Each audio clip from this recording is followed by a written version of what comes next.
오늘은 단기 선교 예배로 드리고 있습니다. 이 여름을 복음을 전하며 보낸 모든 단기 선교사들과 함께 하나님의 마음을 품고 아버지의 사랑을 나누는 오늘의 예배가 되시기를 주님의 이름으로 축복을 드립니다. 오늘 말씀은요, 예수님께서 잃어버린 것을 찾는 세 가지 시리즈 중에서 마지막으로 말씀하셨던 말씀입니다. 첫 번째 잃어버린 것은 100마리의 양 중에서 한 마리였고요. 두 번째 잃어버렸던 것은 10 드라크마 중에서 한 드라크마였습니다. 그리고 마지막으로 잃어버린 것은 두 아들 중에 한 아들이었습니다. 그러니까 어떻게 보면 100분의 1에서 10분의 1에서 이제 2분의 1을 잃었다가 다시 되찾게 되는 거죠. 점점 잃어버린 것의 그 가치가 굉장히 귀하게 되었죠. 그런데요, 오늘 말씀을 함께 나누다 보면 아시겠지만 마지막 본문에 오늘 본문 이 이야기는요, 두 아들 중에 한 아들을 잃어버린 게 아니라 사실 두 아들 모두를 잃어버렸었던 것이라는 사실을 우리가 알 수 있습니다. 그리고 그 중에 한 아들은 돌아왔지만 다른 한 아들은 아직 돌아오지 않은 상태에서 이야기가 맞춰지는 것이죠. 그러니까 누가복음 15장은 100분의 1을 잃었다가 10분의 1을 잃었다가 두 아들을 모두 잃게 된 아버지의 마음을 표현하고 있는데요. 얼마나 마음이 아프겠습니까? 그리고 되찾았을 때는 또 얼마나 기뻤겠습니까? 여러분, 오늘 나누는 이 돌아온 탕자의 말씀을 묵상하면서 하나님의 그 아픔과 또 기쁨에 동참하게 되는 우리 모두가 되시기를 바랍니다. 오늘 본문 말씀에는요, 세 번의 어마어마한 반전이 숨어 있습니다. 이 반전을 하나하나 살펴보면서 그 반전을 통한 하나님의 은혜와 사랑, 그리고 아버지의 마음을 함께 나눌 텐데요. 먼저 이 반전이라고 하는 단어를 보면은요, 이 단어는 어쩔 때 씁니까? 어떤 이야기나 줄거리가 예상하던 것과 정반대로 흘러갈 때 우리는 반전이라는 말을 씁니다.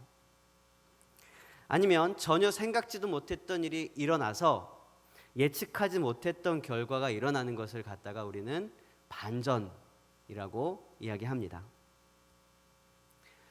옛날에 두 아들을 둔 아버지가 있었습니다. 그런데 어느 날 한 아들이 집을 나갔어요. 아버지에게 속한 자신의 재산을 다 가지고 집을 떠났습니다. 그리고 그 모든 재산을 다 탕진하고 빈털터리가 되어서 다시 집으로 돌아왔습니다. 그런데 아버지는 그 아들을 다시 받아주셨습니다. 아들은 품꾼으로 돌아올 생각을 하면서 할 말까지도 다 계획을 해두었습니다. 그러나 아들의 생각이나 계획과는 전혀 상관없이 아버지는 맨발로 뛰어나가서 다시 아들을 맞이하고 아들을 회복시켜 줍니다. 여러분, 상상해 보십시오. 그 당시에 아버지에게 속한 재산이라는 것이 무엇이 있었겠습니까? 금, 은, 수많은 보화들도 있었을 거고요. 혹은 가축이나 심지어 노예들도 재산이었을 것입니다. 그러나 지금도 우리가 상상할 수 있는 굉장히 중요한 것이 뭐냐면 땅입니다. 땅. 그러면 아버지가 아들에게 아들의 몫의 땅을 주기 위해서는 아버지는 땅을 어떻게 해야 했을까요? 그 땅을 팔아야 했습니다. 아니면 아버지가 그 땅의 지분을 아들에게 주면 그 아들은 그 땅을 다 팔아버렸었겠죠. 그래서 모든 재산을, 자기가 가지고 있는 모든 재산들, 가축이나 노예들까지도 다 팔아서 현금화시켰습니다. 그렇게 모든 재산을 손에 들고 갈 수 있었기 때문에 그는 먼 나라에 가서 이 모든 재산을 다 탕진해 버릴 수 있었던 것입니다. 그렇다면 부와 권세의 능력을 가지고 있었던 아버지는요, 둘째 아들의 그 요청을 들어주기 위해서라면 어떻게 해야 했을까요? 자기가 가지고 있는 이 땅의 절반을 떼서 팔았어야 되는 것입니다. 그 당시에 재산이 줄어든다는 것은 그만큼 그의 권세가 줄어든다는 것이고, 명예가 줄어든다는 것이고, 사회적인 지위가 줄어든다는 것입니다. 물론 둘째 아들이었기 때문에 큰 아들보다는 좀 덜 받았을 것입니다. 그 당시의 문화로는 큰 아들이 둘째보다 2배를 받아야 됐으니까, 그러면 대략 아버지의 재산의 3분의 1을 떼어서 동생이 가져가고 나머지 3분의 2에 해당하는 재산만 남아 있었던 거죠. 근데 또 하나의 문제가 있습니다. 재산을 나누어 줄 때 아버지는 이 분배를 위해서 작은 아들에게도 재산을 주었지만 큰 아들에게도 3분의 2의 재산을 주었다는 것입니다. 12절에 보면 그 재산을 각각 나누어 주었다라고 기록되어 있습니다. 그러면 이제 아버지의 재산은 있습니까, 없습니까? 없는 거예요. 아버지의 소유로 되어 있는 재산은 없는 거예요. 이제는 반대가 된 겁니다. 아버지에게 아들들이 종속되어 사는 것이 아니라 이제부터는 큰 아들에게 아버지가 종속되어 살기 시작했다는 것입니다. 물론 실제적인 삶에는 큰 변화는 없을 것입니다. 하지만 이것은 그 당시의 문화로 보자면 어마어마한 자존심의 상처였고 명예의 실추라고 볼 수 있습니다. 어쨌든 살아있는 그 아버지의 재산을 쪼개어 나누어 달라고 요청했다는 것은, 이것은 어마어마한 불효였던 것입니다. 아버지의 목에 칼을 들이대고 빨리 돌아가십시오 라고 말하는 것과 다름이 없는 것이죠. 어쩌면 12절 마지막에 표현되고 있는 이 살림이라는 단어가 너무나 잘 묘사하고 있는 단어일 수도 있습니다. 아버지가 각각 나누어 준 이 살림이라는 단어가 무엇입니까? 우리가 살림이라는 단어를 언제 씁니까? 집안 살림, 가게 살림, 혹은 살림살이 이런 이야기를 할 때 쓰죠. 살아가는 어떤 방식이나 형태 등을 말하는 것이라고 볼 수 있는데요. 조금 더 의미 있게 해석을 하자면 이것입니다. 집안을 살게 하는 것입니다. 집안에 생명을 불어넣어 주는 것을 살림이라고 말할 수 있는 거예요. 실제로 이 살림으로 번역된 헬라어 단어인 비오스라는 단어는 생계 혹은 이생에서의 삶이라는 뜻도 있지만 동시에 생명, 목숨, 인생이라는 의미가 강한 그런 단어입니다. 즉 아버지가 그 살림을 각각 나누어 주었다는 것은 생명을 찢어서 나누어 준 거나 다름없었다고 볼 수 있는 것이죠. 아버지가 돌아가셨을 때나 나눠 받을 수 있는 그 살림을 요청하고 또 그 생명을 찢어 받아서 허랑방탕하게 소모하고 돌아온 사람이 바로 둘째 아들입니다. 드라마에서나 볼 법한 그런 배은망덕한 녀석이죠. 실제 가정에서 이런 아들이 있으면 아버지는 골칫게나 썩으면서 살았을 것입니다. 혼쭐을 냈겠지요. 아마 처음부터 재산을 나눠주지도 않았을 것입니다. 그런데요, 아버지는 아무런 훈계나 타협도 없이 재산을 나누어 주었습니다. 왜 그랬을까요? 그가 둘째였기 때문이었을까요? 어쩌면 그럴 수도 있고 돌아올 걸 알았기 때문이었을 수도 있습니다. 그러나 정확한 것은 솔직히 저는 잘 모르겠습니다. 더구나 제가 부모가 되어서 자녀들을 키우다 보니까 더 모르겠습니다. 이건 마치 자녀를 버리겠다는 것과 마찬가지인 거죠. 아직 성숙하지 않은 자녀에게 그 큰 재산을 물려주고 보냈다는 것은 정말 이해할 수 없는 그런 행동이었던 것입니다. 이 궁금증을 뒤로 하고 여기에 첫 번째 반전이 나오는데요. 첫 번째 반전은 바로 이것입니다. 우리 따라해 봅시다. 아버지가 탕자를 용서하였다. 그렇습니다. 자신의 권위와 재산과 심지어 생명을 찢어가지고 가서 허랑방탕하게 창녀들과 함께 삼켜버린 그 둘째 아들이 돌아오자마자 아버지는 그를 용서하고 받아들였다는 것입니다. 조금 더 정확하게 이야기하면 아버지는 탕자가 돌아오기도 전에 그를 이미 용서하였습니다. 언제부터 용서했을까요? 그의 모습이 멀리 보일 때부터 용서했을까요? 아니면 그가 쫄딱 망하고 쥐업 열매를 먹고 산다는 소식을 들으면서부터 용서했을까요? 아마도 그가 재산 중에서 자신의 몫을 요청하기 시작했을 때부터 이미 아버지는 그를 용서했었을지 모릅니다. 사실 둘째 아들은 자기의 방식으로 아버지께 돌아가고자 하였습니다. 아들이 아니라 품꾼으로 돌아가고자 했던 것이죠. 그게 둘째 아들의 방식이었습니다. 그렇게 돌아가서 조금 더 풍요로운 품꾼으로 살고자 소망했을지 모릅니다. 여러분, 혹시 우리 중에서 조금 더 풍요로운 품꾼을 소망하면서 주님 앞으로 나오시는 분들이 있습니까? 세상보다 조금 더 나은 삶을 위해서, 재정이나 물질 걱정 없는 삶을 위해서, 이 세상의 복만을 조금 더 생각하면서 그렇게 하나님 앞으로 나오시는 분들이 계십니까? 혹시 그렇다면 조금 더 풍요로운 품꾼보다 더욱더 가치 있고 고귀한 하나님의 자녀된 권세를 누리시는 그런 저와 여러분이 되시길 바랍니다. 하나님의 자녀된 권세, 자녀된 축복은요, 조금 더 풍요로운 그런 품꾼보다 비교할 수 없는 그런 가치가 있습니다. 둘째 아들의 이러한 품꾼의 계획은 결국 어떻게 됩니까?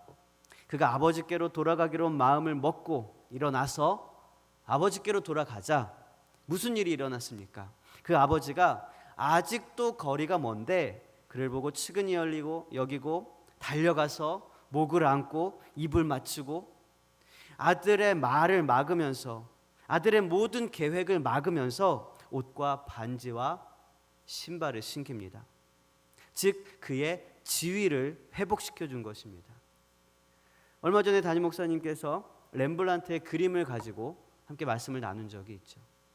그 옷과 반지와 신발을 회복했다는 것은 그 지위를 아들의 지위로 다시 회복했다는 의미입니다.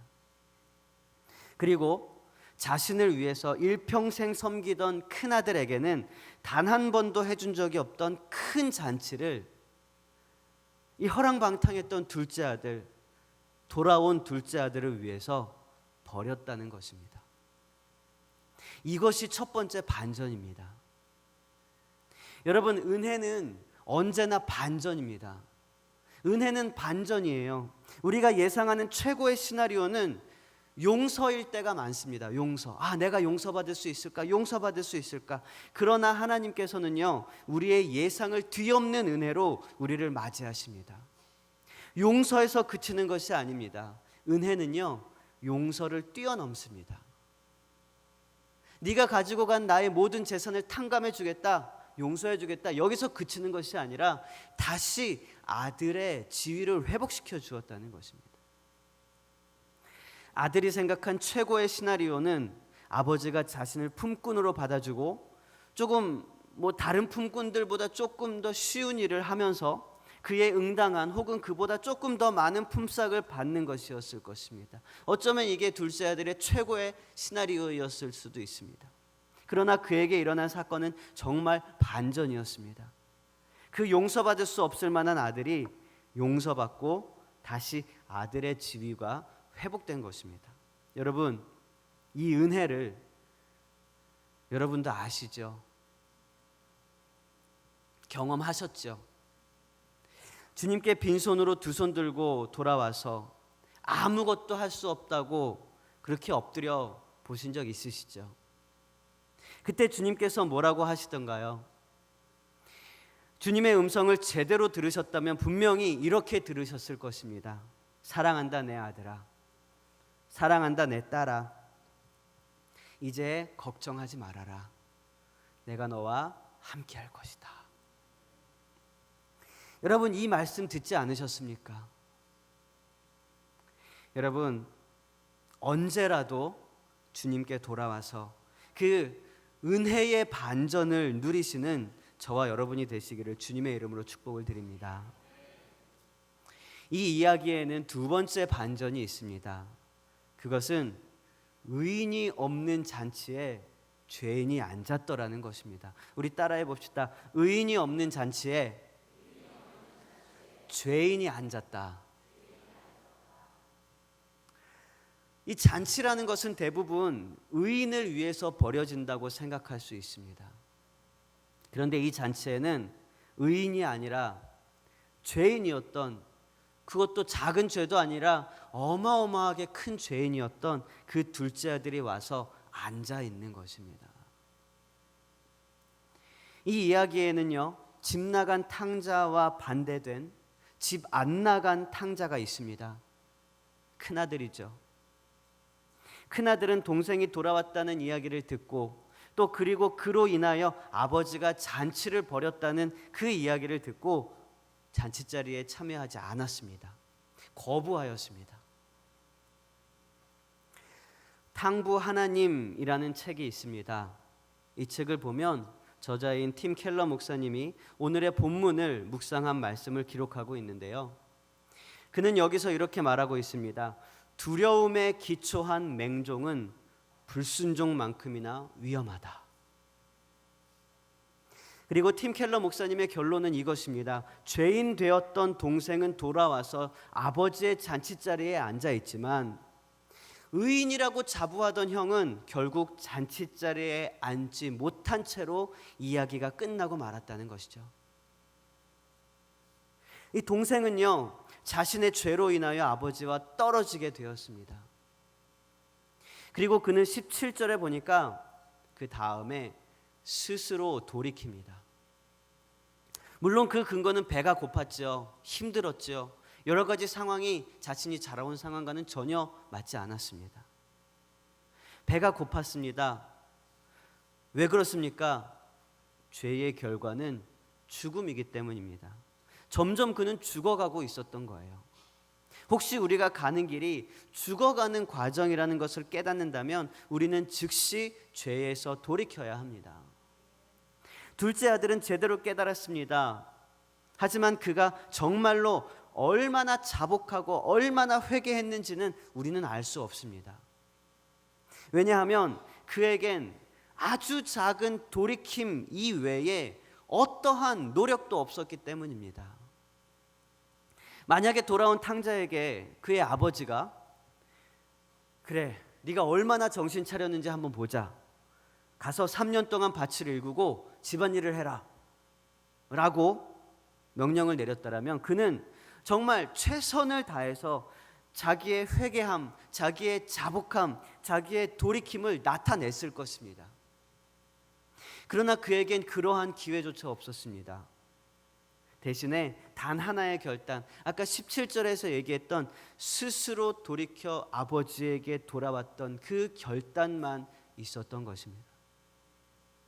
결코 큰 노력이 필요한 결단은 아니었지만 이것을 통해서 그는 아버지께로 돌아오게 되었고 아버지의 은혜를 입고 결국 잔치자리에 앉을 수 있게 된 것입니다.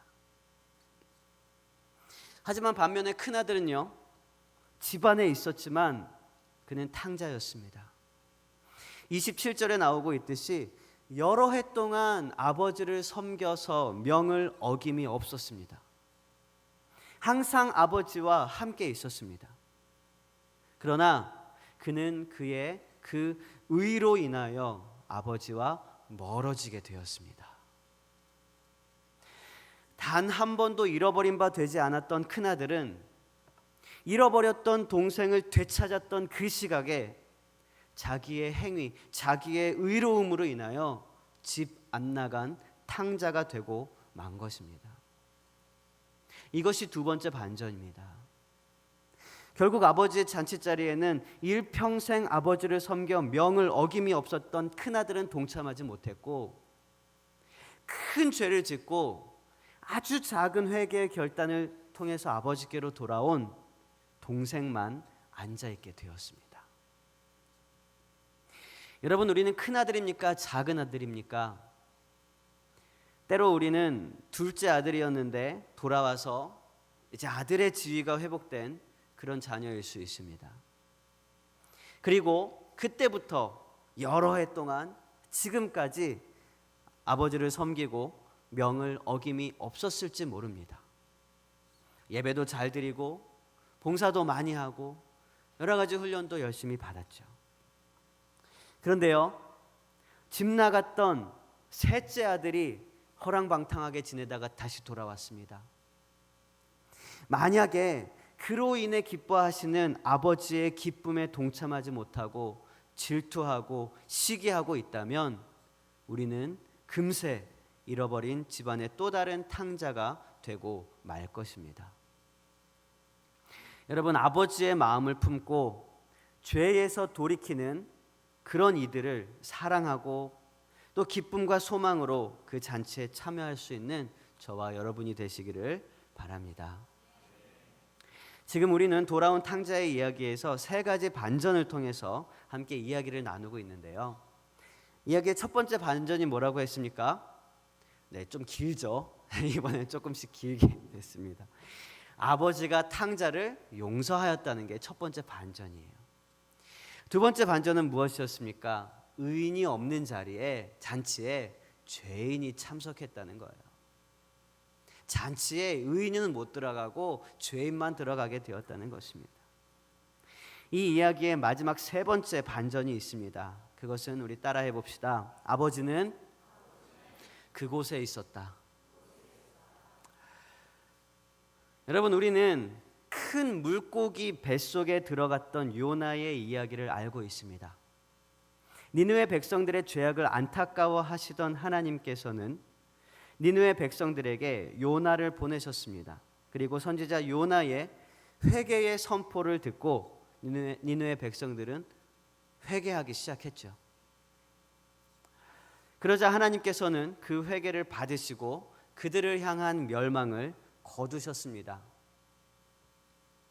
그러나 하나님께서 니느웨 백성들의 회개로 인하여 그들을 용서하셨을 때 요나는 하나님을 이해할 수가 없었습니다. 오히려 요나는 자신의 민족을 괴롭히던 니느웨가 용서받은 것에 대해서 분노하고 있었습니다. 니느웨 백성들이 하나님께로 돌아온 것에 대해서 불합리하다고 하나님께 주장하고 있었던 거예요. 그런데요, 이때 하나님께서 어디 계셨습니까? 바로 그 분노하고 조롱하며 하나님께 대항하고 있는 요나와 함께하고 계셨다는 사실입니다. 여러분, 아버지는 항상 그곳에 계십니다. 오늘 본문의 이야기가 끝나는 시점에 아버지는 어디에 있었습니까? 아버지는 당연히 자신의 가족과 작은 아들을 위해 벌려진 그 잔치자리에 있었어야 했습니다. 그곳에서 돌아온 아들을 위해서 기뻐하며 춤추고 있어야 하는 것입니다. 그곳에서 큰 은혜와 자비를 베푼 넓은 아량으로 인하여 찬양받고 영광받고 있어야 했다는 것입니다. 그런데요, 아버지는 지금 어디에 있습니까? 아버지는 지금 바깥 어두운 곳에서 분노에 떨고 있던 큰아들과 함께 있었습니다. 그곳에서 너는 항상 나와 함께 있지 않느냐? 내 것이 다 네 것이지 않느냐? 너의 동생이 돌아왔으니 우리가 함께 즐거워하고 기뻐하는 것이 마땅하지 않냐라고 말씀하시면서 큰아들을 기다리고 계신 것입니다. 그 말씀은 바로 언덕 위에서 니느웨를 바라보던 요나에게 하시던 말씀이고 바깥 어두운 곳에서 잔치자리를 거부하던 큰아들에게 하고 계신 말씀이며 지금 먼저 믿은 자 된 저와 여러분을 향하여 하고 계신 말씀이기도 합니다. 여러분, 돌아오는 아들을 향해 달려가는 그 아버지의 발걸음이 어땠을까요? 큰아들을 기다리며 잔치에 동참하게 하기 위해서 잔치자리에서 박차고 일어나 나오고 있는 아버지의 마음은 어땠을까요? 20절에 보면 달려가라는 단어가 있습니다. 28절에 보면 나와서라는 단어가 있습니다. 여러분, 우리는 이 달려가는 아버지의 마음, 이 잔치자리에서 박차고 나오는 그 아버지의 마음, 이 단어를 통해서 우리는 아버지의 마음이 지금 어디를 향하고 있는지를 알아야 합니다. 아버지는 언제나 잃어버린 바 된 자녀를 향해서 뜨거운 마음을 품고 계십니다. 그곳을 향해 달려나갈 준비가 되어 있으신 것입니다. 그리고 동생은 형을 향해, 형은 동생을 향해 동일한 아버지의 마음을 품기를 원하십니다. 그렇기 때문에 마지막 32절 말씀과 같이 네 동생이 죽었다가 살아났으니 우리가, 너와 내가, 우리가 즐거워하고 기뻐하는 것이 마땅하지 않겠느냐고 말씀하고 계신 것입니다. 그러고 보면 우리의 삶 자체가 반전이지 않습니까? 죽을 수밖에 없는 우리를 예수님께서 대신하여 돌아가심으로 구원하여 주셨습니다. 우리가 어떻게 여기서 예배를 드릴 수 있겠습니까? 우리의 지나간 삶을 보면 우리는 예수님을 믿은 이후라고 할지라도 여전히 부족하고 연약합니다. 그럼에도 불구하고 우리는 그리스도의 보혈을 의지하여 이 자리에 나오고 주님의 자녀됨을 누리며 살아가고 있습니다. 이제 우리에게 남겨진 사명이 있다면 아버지 하나님의 마음을 품고 그분의 눈물이 고인 곳에 우리의 눈물을 뿌리며 그 마음을 전하는 주의 자녀들이 되는 것입니다. 여러분, 이것이 전도이고 이것이 선교입니다. 오늘부터 아버지의 마음으로 전도의 삶과 선교의 삶을 살아가는 그런 저와 여러분이 되시기를 주님의 이름으로 축원합니다. 기도하겠습니다. 하나님 감사합니다. 주님, 우리의 삶 속에 너무나 많은 죄의 유혹들이 있고 또 넘어짐이 있고 아픔이 있고 상처가 있습니다. 그래서 그런 것들을 바라보느냐고 정말 아버지의 마음을 품지 못하고 하나님의 아파하심을 공감하지 못했던 모습들이 있습니다. 주님, 언제고 돌아오길 원하시는 그 아버지의 마음을 우리가 동일하게 품고 하나님의 눈물이 흐르는 그곳에 우리가 가서 눈물을 뿌릴 수 있는 그런 우리 모두가 될 수 있도록 인도하여 주시옵소서. 우리가 결단하고 고백하며 기도하는 이 모든 것이 그저 나의 이익을 위한 것이 아니라 하나님의 기쁨을 위하여 하나님의 소원을 이루어 드리는 그런 우리 모두의 삶이 될 수 있도록 인도하여 주시옵소서. 주께서 함께 해주시길 원하며 모든 말씀 예수님 이름으로 간절히 기도합니다.